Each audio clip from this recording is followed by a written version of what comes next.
What is going on, Jet fans? I am Matt O'Leary here to tell you why I am all the way out on Dalvin Cook. I want no part of Dalvin Cook on this 2023 New York Jets team. Yesterday, there was a report coming out about Dalvin Cook and his alleged domestic violence and just some pretty ugly stuff in that story. So apparently, Dalvin Cook's ex-girlfriend is alleging that Dalvin punched and choked her on top of brandishing a rifle, which if you don't know means you're showing a rifle, and making death threats. She claimed that Cook physically assaulted her by throwing her over a couch and into a coffee table, resulting in severe injuries to her forehead and nose, which caused bleeding.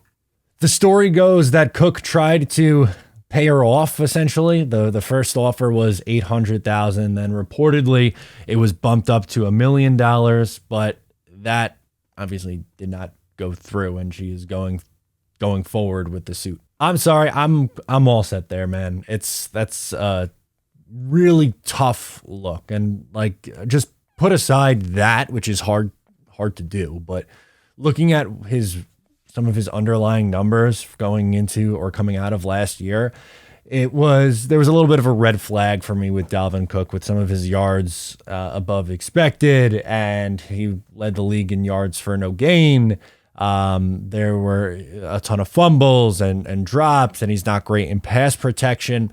There were some red flags there, and he's looking for, Rich Cimini hinted at him looking for $8 million a year, which is crazy town because, you know, the franchise tag is $10 million. And Dalvin Cook, again, was he a good running back? Yeah, for years he was putting up pretty good numbers, and he still went over 1,000 yards last year, but there were signs of decline, and at his age, 27 going on 28 years old, that's what happens, unfortunately, at the running back position. So I'm out. I'm sorry. I don't think it's worth it. Dalvin Cook is not worth that to me.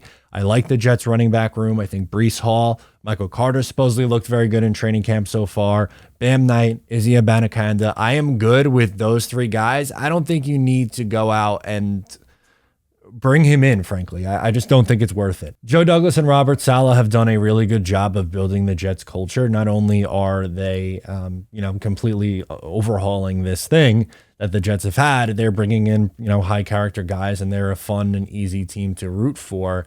I just don't there's no reason for it. And Dalvin Cook's not the guy that I would make an exception for. I don't think exceptions should be made, really. It stinks. There's a lot of guys in the NFL who've done some really garbage stuff that have got to pass. And, for Dalvin, that's brutal. That's brutal. I don't think, again, there's no reason for the New York Jets to go out and add him to this team. I'm sorry. I can't. That's not something I would look past. Don't want Kareem Hunt because of his past.